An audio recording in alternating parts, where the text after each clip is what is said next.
ప్రతి దినము దేవుని సన్నిధిలో దేవా నీ కృపావతితో నన్ను బలపరచుము, ఎనిమెల్లా మేము సంతోషించలాగున ఈ వార్తను మాకు దయచేయమని ప్రార్థించి ఒక దినాన్ని ప్రారంభిస్తున్నాం. నేటి దినపు వాగ్దానముగా కీర్తన 50:15 ఆపత్కాలమున నీవు నన్ను గురించి మొరపెట్టుము, నేను నిన్ను విడిపించదను, అప్పుడు నీవు నన్ను మహిమపరచదువు.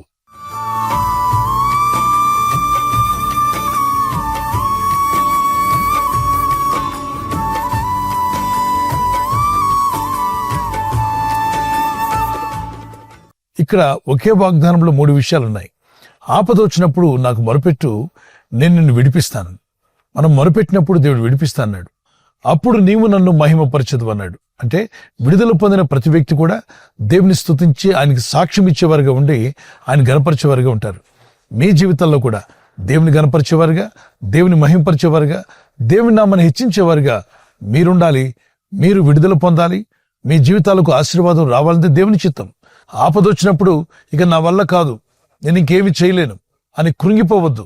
లే, మోకరించి దేవుని సన్నిధిలో ప్రార్థన చేయి, దేవుని దగ్గర మొరపెట్టు.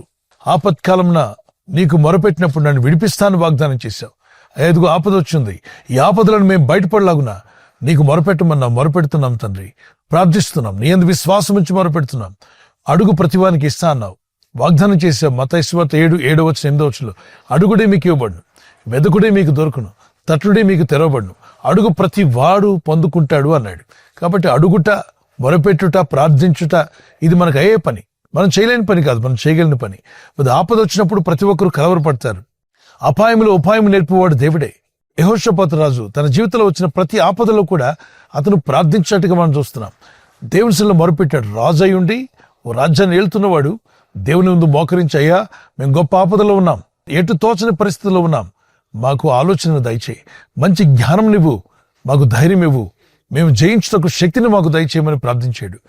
పరిశుద్ధ గ్రంథంలో దావీదు కూడా తాను రాజు అయినప్పటికీ ప్రతి విషయంలో ప్రార్థించేవాడు, దేవుని దగ్గర మొరపెట్టేవాడు. యుద్ధానికి వెళ్ళేటప్పుడు కూడా, ఓ దేవా ఈ యుద్ధము చేయమంటావా వద్దంటావా, శత్రువులందరూ కలిసికట్టుగా మా మీదకి కీడు చేయడానికి వచ్చేస్తున్నారు, నీ సహాయం నాకు కావాలి, నన్ను ఏ దిక్కును నిలబడమంటావు, యుద్ధానికి వెళ్ళేటప్పుడు ఏ దారిలో వెళ్ళమంటావు, ఏ మార్గం గుండా వెళ్ళమంటావు, ఈ విషయాలన్నీ దేవుని దగ్గర అడిగేవాడు. దావీదు సుబుద్ధితో ప్రవర్తించడని, ప్రతి విషయంలో వివేకం కలిగి ప్రవర్తించడని, భక్తి కలిగి ప్రవర్తించినట్టుగా మనం చూస్తున్నాం. మన జీవితాల్లో కూడా భక్తి కలిగి, వివేకంతో, సుబుద్ధి కలిగి జీవించినప్పుడు దేవుడిచ్చే జయాలు, దేవుడిచ్చే జవాబులు మీరు పొందగలుగుతారు. ఇక్కడ దేవుడైన ప్రభు అంటున్నాడు, ఆపద వచ్చిందా నాకు మొరపెట్టు, నేను విడిపిస్తాను, అప్పుడు నీవు నన్ను మహిమపరుస్తావు. ఈ ఆత్మీయ యాత్రలో ఆపదలనే వస్తూనే ఉంటాయి. ఆపదలు చూసి కృంగిపోవద్దు, కానీ ఆరాధించి ప్రార్థించి ప్రభు దగ్గర మొరపెట్టి దేవుని దగ్గర వేడుకుంటున్నప్పుడు ఆయన మనల్ని తప్పక విడిపిస్తాడు, మిమ్మల్ని విడిపిస్తాడు. మీ ఆపదలో నుండి ప్రభు మిమ్మల్ని అందరినీ విడిపించును గాక. అప్పుడు మీరు దేవుణ్ణి మహిమపరిచేవారుగా ఉండండి. దేవుడిచ్చే సహాయం పొందుకొని దేవుణ్ణే మర్చిపోయే వాళ్ళు అనేక మంది ఉన్నారు.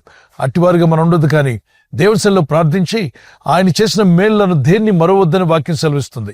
103వ కీర్తన 3-4 యెహోవా యందు భయభక్తి కలిగిన ప్రతి ఒక్కరితో ప్రభు చెప్పిన మాట, ఆయన చేసిన ఉపకారములు దేనిని మరవద్దు. మన ప్రాణంతో కొన్నిసార్లు మనం మాట్లాడుకోవాలి, నా ప్రాణమా ఆపద వచ్చినప్పుడు కృంగిపోవద్దు, దేవునికి ప్రార్థన చేయి. మరి దేవుడు చేసిన మేళ్లను మర్చిపోవద్దు, తప్పనిసరిగా ప్రకటించి దేవుని ఘనపరచు, ఆయన మహిమపరిచే వరకు ఉందాం. లూకాసు వార్త 17:10-17 10 మంది కుష్ఠరోగులు ప్రభు యొద్దకు వచ్చి స్వస్థపరచమని వేడుకుంటే ప్రభు అంటాడు, మీరు వెళ్ళండి, యాజకుని మిమ్మల్ని మీరు కనపరుచుకోండి అని ఆయన సెలవీయగా వెళ్తున్న మార్గంలోని 10 మంది స్వస్థత పొందారు. స్వస్థపడిన వెంటనే ఒకడు తనకు స్వస్థత జరగడం చూసి, తనకున్న కుష్ఠరోగం తొలగిపోవడం చూసి, ఆ భయంకరమైన రోగం తను వదిలిపోయిందని తెలుసుకుని పరుగున తిరిగి వచ్చి ప్రభు పాదాల మీద పడి కన్నీళ్లు కార్చి దేవుని స్తుతించి మహిమపరిచి ఆయన గణపరిచినట్టుగా లేఖనాల్లో రాయబడింది. నేడు దేవుని యొద్ద మొరపెడుతున్న ప్రతి ఒక్కరి జీవితంలో కూడా మేలు చేయగల శక్తిమంతుడైన దేవుడు. ఆయన నీకు మేలు చేసినప్పుడు ఆయన చేసిన ఉపకారాలు మర్చిపోయే వ్యక్తిగా ఉండొద్దు, కానీ ఆయన గణపరిచే వ్యక్తిగా, ఆయన మహిమపరిచే వ్యక్తిగా ఉందాం.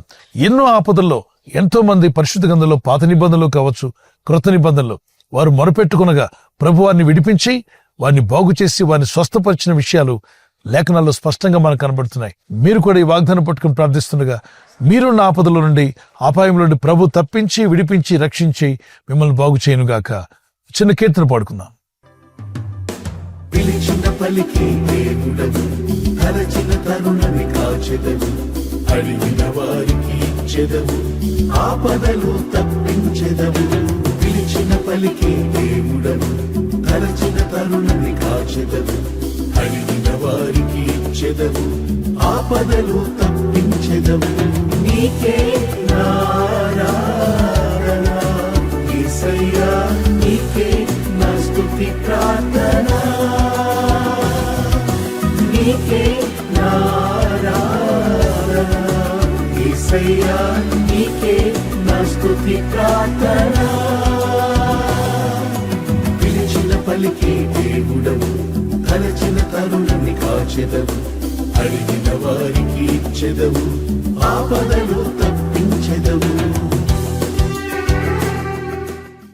నిజమే, ప్రభు మాట తప్పనివాడు, ఆయన మాట ఇచ్చి నెరవేర్చువాడు. 146 కీర్తన 6 వచనంలో ఆయన మాట ఇచ్చి నెరవేర్చువాడు. ఆయన మాట ఇచ్చాడు. ఆపత్కాలం నువ్వు నాకు మొరపెట్టుము, నేను విడిపిస్తాను, అప్పుడు నీవు నన్ను మహిమపరచుదు అన్నాడు. ఆయన విడిపించే దేవుడు. ఆపదలు లేవు, మంచిగా ఉన్నామా? ప్రార్థించు, రాబోయే శోధనల నుండి తప్పించమని. ఒకవేళ ఆపదలో ఎదుర్కొంటున్నావు, ఇబ్బందుల్లో ఉన్నావు, మొరపెట్టి ప్రార్థన చేయి. దేవుని దగ్గర కన్నీళ్లు కార్చి ప్రార్థించు, లేదా కుటుంబంతో కలిసి ఫాస్టింగ్ ఉండి ప్రార్థన చేసి దేవునికి అప్పగించుకోండి. అయ్యా, ఈ సమస్యల నుండి, ఈ ఆపదల నుండి, ఈ శోధనల నుండి బయటపట్టు కృపనిమ్మని అడగండి. ఖచ్చితంగా ప్రభు మిమ్మల్ని, మీ కుటుంబాలను మీ ఆపదల నుండి తప్పించి విడిపించి ఆయనను మీరు మహిమపరిచే విధంగా నూతన గొప్ప కార్యములు ప్రభు మీ పట్ల జరిగించునుగాక. ఆమేన్. ప్రార్థన చేసుకుందాం. ప్రియ పరిశుద్ధమైన మా తండ్రి, నీ యందు విశ్వాసం ఉంచి ప్రార్థిస్తుండగా నీ ప్రజలకు శక్తిని, బలమును, కృపనిచ్చేవాడు నీవే. అవును ప్రభా, నువ్వు మాట ఇచ్చి నెరవేర్చేవాడు. వాగ్దానం చేశావు, ఆపత్కాలమును నీకు మొరపెట్టినప్పుడు మమ్మల్ని విడిపిస్తానన్నావు. అప్పుడు మేము మిమ్మల్ని మహిమపరిచే విధంగా, నిన్ను ఘనపరిచే విధంగా మమ్మల్ని నీ సాక్షులుగా నిలబెట్టుకుంటా అన్నావు. నిలబెట్టి, నడిపించి, స్థిరపరిచి నీ రాకడకు మమ్మలను సిద్ధపరచండి. ఈ ప్రజలందరి జీవితాల్లో ఈ వాక్యం విని ప్రార్థిస్తున్న వారి జీవితంలో ఏ ఆపదలో ఉన్నా, ఏ అపాయంలో ఉన్నా, అనారోగ్య బలహీనతలైన, మరి శత్రువుల వలన ఇబ్బందులు కలుగుతున్న వీరందరికీ విడుదల వచ్చునుగాక. ఈ రోజు ప్రార్థించి ప్రయత్నించబోతున్న శంకుస్థాపన అయిన, గృహప్రవేశమైన, ఒక బిజినెస్ ప్రారంభిస్తున్నా, ఉద్యోగ ప్రారంభానికి వెళ్తున్నా, ఒక మంచి కార్యక్రమాన్ని ప్రారంభిస్తుండగా, నేను వారి బిడ్డల వివాహం కొరకు ప్రయత్నాలు చేస్తుండగా, వారు చేస్తున్న ప్రయత్నాలు ఫలించలాగున మీ దూతలకు ఆజ్ఞాపించండి. ఎవరైనా హాస్పిటల్లో ఉన్నా, ఐసీయూలో ఉన్నా, ప్రభు ఎవరైతే సీరియస్ కండిషన్ లో ఉండి బాధపడుతున్నారో వారికి యేసు నామములో స్వస్థతను అనుగ్రహించండి. కృంగిపోయిన వారిని లేవనెత్తండి. మీ గాయపడిన హస్తమును చాపి వారికి ఉన్న సకల రోగాల నుండి విడుదల ఇచ్చేయి. వారిని లేపి నడిపించిన ఆయన సాక్షులుగా నిలబెట్టుకోండి. ఈ ఉదయకాలం ప్రతి రోగి యేసు నామములో స్వస్థత నొందునుగాక. తండ్రి, ఈ దినం ఎవరైతే ప్రయాణమై వెళ్ళబోతున్నారో, అది రైలు మార్గమైనా, ఆకాశ మార్గమైనా, బస్సుల్లో, వాహనాల్లో ఎక్కడ ప్రయాణం చేస్తున్నా, రోడ్డు మార్గంలో ఏ వాహనంలో వారు ప్రయాణం చేస్తున్నా, నీ ప్రజలకు కాపాడే దూతలను పంపండి. మీరు ఆపదల నుండి మీరు తప్పించబడి విడుదల పొంది నిన్ను మహిమపరిచేవారుగా నీ సాక్షులుగా నిలబెట్టి వాడుకోమని యేసు క్రీస్తు పరిశుద్ధ నామములో అడిగి వేడుకుంటున్నాను నా పరలోకపు తండ్రి. ఆమేన్, ఆమేన్. ఈ వాగ్దానాన్ని మీతోనే ఉంచుకోకుండా లైక్ చేయండి, షేర్ చేయండి. అనేకులు ఈ యొక్క ఛానల్ సబ్స్క్రైబ్ చేసుకోమని తెలియపరచండి. సబ్స్క్రైబ్ చేయని వారు కూడా సబ్స్క్రైబ్ చేయండి. God bless you. ప్రభు కృప మీకు తోడే ఉండుగాక.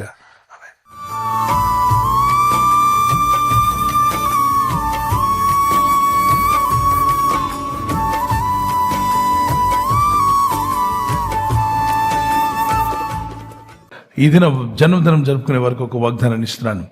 Yes, God can have wonderful things for you. Happy birthday to you. Many more returns of the day. May the Lord continue to bless you. Exodus chapter 33 verse 14 is your promise. My presence will go with you.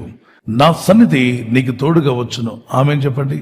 ఈ నూతన దినమున, నూతన సంవత్సరం దయాకిరీటం దేవుడు ధరింపు చేసి ఉండగా మీరు ఏమాత్రము నిర్లక్ష్యం లేకుండా ఆత్మీయతలు ఎదుగుటకు, ప్రార్థించుటకు, వాక్య ధ్యానమందుంటకు దేవుడు మీకు సాయం చేయనుగా. చిన్న బిడ్డలైతే, పసిపిల్లలైతే, మరి 1వ సంవత్సరంలో ప్రవేశిస్తున్న వారు, 2వ సంవత్సరంలో ప్రవేశిస్తున్న పిల్లలను ప్రభు మెండుగా దీవించి వయసులో, జ్ఞానంలో, దేవుని దయలో, మనుషుల దయలో ఎదిగి వర్ధిల్లుదురుగాక. పెద్దవారు ఎదిగిన వారైతే మీకు మంచి ఆరోగ్యములు అనుగ్రహించి, దీర్ఘాయుష్నిచ్చి, ప్రభు కృపలో మీరు వర్ధిల్లుటకు పరిశుద్ధాత్ముడు దేవుని సహాయం మీకు కలుగునుగాక. God bless you with this word. మరి యానివర్సరీ జరుపుకునే వారికి we wish you all the best. Happy wedding anniversary. Many more returns of the day. God bless you. మీరు ప్రభు అక్కడ ఆలస్యమైతే silver jubilee, golden jubilee, platinum కూడా జరుపుకునే కృప దేవుడు దయచేయనుగాక. The promise of God for you, Isaiah chapter 43 verse 4. You are precious and honored in my sight, and because I love you.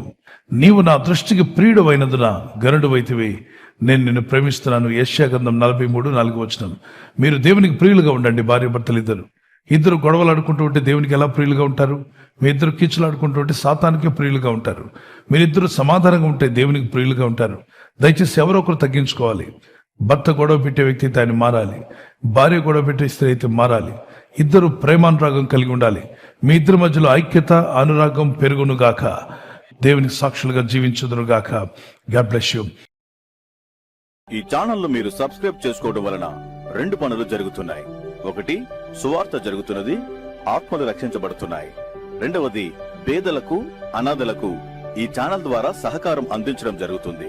మనం సబ్స్క్రైబ్ చేసుకోవడం వలన అందరికీ సహాయం చేసిన వారమవుతున్నాం. ఖచ్చితంగా ఈ యూట్యూబ్ ఛానల్ ను సబ్స్క్రైబ్ చేసుకొని బెల్ బటన్ ను క్లిక్ చేయండి. మీకు వెంటనే మెసేజెస్ పంపబడతాయి.